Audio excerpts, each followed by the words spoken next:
CM Siddaramaiah ಸಂಪುಟ ಪುನಾರಚನೆ ಬಹುತೇಕ fix ಆದಂತೆ ಕಾಣ್ತಿದೆ. ಈಗ ಮಾಡ್ತಾರೆ ಆಗ ಮಾಡ್ತಾರೆ ಅನ್ನೋ ಚರ್ಚೆಗಳು ಇಲ್ಲಿಯವರೆಗೆ ಕೇಳಿ ಬಂದಿದ್ವು.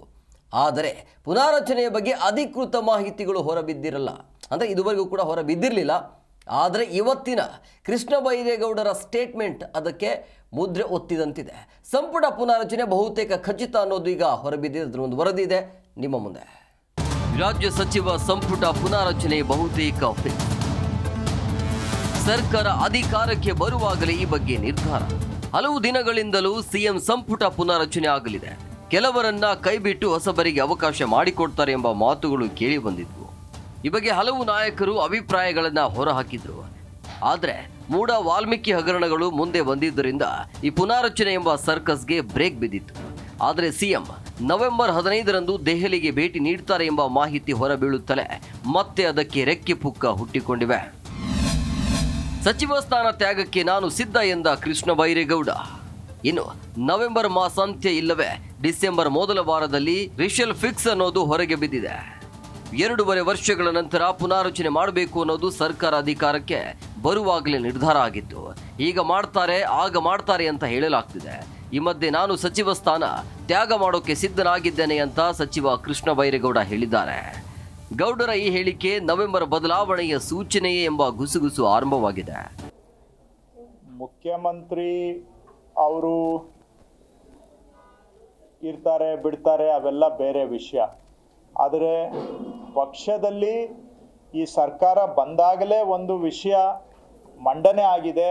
ಏನಂತ ಹೇಳಿದ್ರೆ, ಯಾರು ಈಗ ಮಂತ್ರಿಮಂಡಲದ ಹೊರಗಡೆ ಇದ್ದಾರೆ ಅವರಿಗೆ ಅವಕಾಶ ಕೊಡಲೇಬೇಕಾಗತ್ತೆ ಅನ್ನುವಂಥದ್ದು ಈ ಸರ್ಕಾರ ಬಂದ ಆರಂಭದಲ್ಲೇ ಮಂಡನೆ ಆಗಿರುವಂಥ ವಿಷಯ. ನಾನು ಸ್ಪಷ್ಟವಾಗಿ ಹೇಳ್ತಾ ಇದ್ದೇನೆ. ಅದೇ ಇಶ್ಯೂ ಎರಡನ್ನು ದಯವಿಟ್ಟು ಮಿಕ್ಸ್ ಮಾಡಬೇಡಿ. ಅದೇ ಇಶ್ಯೂ ಬೇರೆ, ಇದೇ ಇಶ್ಯೂ ಬೇರೆ. ಯಾವಾಗ ಆಗುತ್ತೆ ಅದು ವರಿಷ್ಠರು ತೀರ್ಮಾನ ಮಾಡ್ತಾರೆ. ಎರಡೂ ಜೊತೆಗಾಗುತ್ತಾ ಬೇರೆ ಆಗುತ್ತಾ ನನಗೆ ಗೊತ್ತಿಲ್ಲ. ಆ ಪ್ರಶ್ನೆಗಳಿಗೆ ಉತ್ತರ ಇಲ್ಲ. ಒಂದು ಮಾತ್ರ ನನಗೆ ಗೊತ್ತಿದೆ, ಆರಂಭದಲ್ಲೇ ಪಕ್ಷದ ವರಿಷ್ಠರು ಹೇಳಿದ್ದಾರೆ, ನಾವು ಸೂಕ್ತ ಸಂದರ್ಭದಲ್ಲಿ ಯಾರು ಸಚಿವ ಸಂಪುಟದ ಹೊರಗಡೆ ಇದ್ದಾರೆ ಅದರಲ್ಲಿ ಅರ್ಹರು ಯಾರಿದ್ದಾರೆ ಅವ್ರಿಗೆ ಅವಕಾಶ ಕೊಡಬೇಕಾಗುತ್ತೆ. ಸೊ ನಾವು ಒಳಗಿರೋರು ಅದಕ್ಕೆ ನಾವು ಕೂಡ ಅವತ್ತು ಒಪ್ಪಿದ್ದೇವೆ. ನಾನಂತೂ ಇವತ್ತು ನಂದು ಸಹಮತಿ ಇದೆ, ಹೊರಗಡೆ ಇರೋರಿಗೆ ಅವಕಾಶ ಸಿಗಬೇಕು. ಸಂಪುಟ ಪುನಾರಚನೆಗೆ ವರಿಷ್ಠರ ಒಪ್ಪಿಗೆ ಸಿಗತ್ತಾ? ಸಚಿವರ ಪರ್ಫಾರ್ಮೆನ್ಸ್ ನೋಡಿ ಕೈ ಬಿಡ್ತಾರಾ? ಇನ್ನು ಸಂಪುಟ ಪುನಾರಚನೆಗೆ ಸಿಎಂ ಮನಸ್ಸು ಮಾಡಿದ್ದು ಹೈಕಮಾಂಡ್ ಒಪ್ಪಿಗೆ ಪಡೆಯಬೇಕಿದೆ. ಈಗಾಗಲೇ ಯಾರನ್ನ ಕೈ ಬಿಡಬೇಕು, ಯಾರನ್ನ ಹೊಸದಾಗಿ ಸೇರಿಸಬೇಕು ಅನ್ನೋ ಚರ್ಚೆ ಹಿಂದೆಯೂ ನಡೆದಿತ್ತು. ಆಗ ಸಚಿವ ಪರ್ಫಾರ್ಮೆನ್ಸ್ ವರದಿಯನ್ನ ಹೈಕಮಾಂಡ್ ತರಿಸಿಕೊಂಡಿತ್ತು. ಹಾಲಿ ಸಚಿವರು ಇಲಾಖೆಗೆ ಸಮರ್ಥವಾಗಿ ನ್ಯಾಯ ತುಂಬುತ್ತಿದ್ದಾರಾ? ಯಾರ್ಯಾರು ಸಮರ್ಥವಾಗಿ ಕೆಲಸ ಮಾಡ್ತಿದ್ದಾರೆ? ಪಕ್ಷ ಸಂಘಟನೆಯ ಕಡೆಗೂ ಗಮನ ಕೊಡ್ತಿದ್ದಾರಾ? ಮುಖಂಡರು ಕಾರ್ಯಕರ್ತರ ಜೊತೆ ಉತ್ತಮ ಹೊಂದಾಣಿಕೆ ಇದೆಯಾ? ಹೇಗೆ? ಈ ಬಗ್ಗೆ ಸಂಪೂರ್ಣ ಮಾಹಿತಿಗಳು ವರಿಷ್ಠರ ಕೈಯಲ್ಲಿದೆ. ಇದರ ಜೊತೆ ಕೆಪಿಸಿಸಿ ಕಡೆಯಿಂದಲೂ ವರದಿಯನ್ನ ತರಿಸಿಕೊಳ್ಳಲಾಗಿದೆ. ಇದನ್ನ ಮುಂದಿಟ್ಟುಕೊಂಡೇ ಸಚಿವರನ್ನ ಕೈ ಬಿಡುವ ನಿರ್ಧಾರವನ್ನ ಹೈಕಮಾಂಡ್ ಮಾಡಲಿದೆ. ಇನ್ನು ಈ ಬಾರಿ ಸಿದ್ದು ಕ್ಯಾಬಿನೆಟ್ಗೆ ಹೊಸ ರೂಪ ಕೊಟ್ರೆ ಯಾರು ಔಟ್ ಅನ್ನೋದು ಕುತೂಹಲ. ಸಂಪುಟದಿಂದ ಯಾರಿಗೆ ಕುಕ್?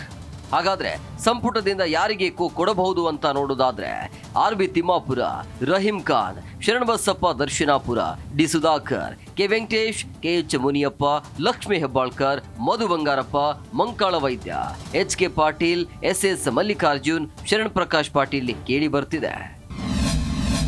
ಸಂಪುಟಕ್ಕೆ ಯಾರು ಇನ್ನು ಸಂಪುಟಕ್ಕೆ ಯಾರನ್ನ ಸೇರಿಸಿಕೊಳ್ಳಬಹುದು ಅಂತ ನೋಡೋದಾದ್ರೆ ಮಳವಳ್ಳಿ ನರೇಂದ್ರ ಸ್ವಾಮಿ, ಬಂಗಾರಪೇಟೆ ನಾರಾಯಣಸ್ವಾಮಿ, ರೂಪಾ ಶಶಿಧರ್, ಮಾಗಡಿ ಬಾಲಕೃಷ್ಣ, ಅರಸೀಕೆರೆ ಶಿವಲಿಂಗೇಗೌಡ, ಅಜಯ್ ಸಿಂಗ್, ಭದ್ರಾವತಿ ಸಂಗಮೇಶ್, ಯುಟಿ ಖಾದರ್, ಸಲೀಂ ಅಹಮದ್ ಅಥವಾ ತನ್ವೀರ್ ಸೈಟ್, ಆರ್.ವಿ. ದೇಶಪಾಂಡೆ, ಪ್ರಸಾದ್ ಅಬ್ಬಯ್ಯ, ಲಕ್ಷ್ಮಣ್ ಸವದಿ, ಕೆ.ಎನ್. ರಾಜಣ್ಣ ಅಥವಾ ಷಡಕ್ಷರಿ, ಚಳ್ಳಿಕೆರೆ ರಘುಮೂರ್ತಿ, ಅನಿಲ್ ಚಿಕ್ಕಮಾದು, ಬಿ.ಕೆ. ಹರಿಪ್ರಸಾದ್, ಬೇಳೂರು ಗೋಪಾಲಕೃಷ್ಣ ಅವರನ್ನ ಸಂಪುಟಕ್ಕೆ ತೆಗೆದುಕೊಳ್ಳಬಹುದು ಎನ್ನಲಾಗ್ತಿದೆ.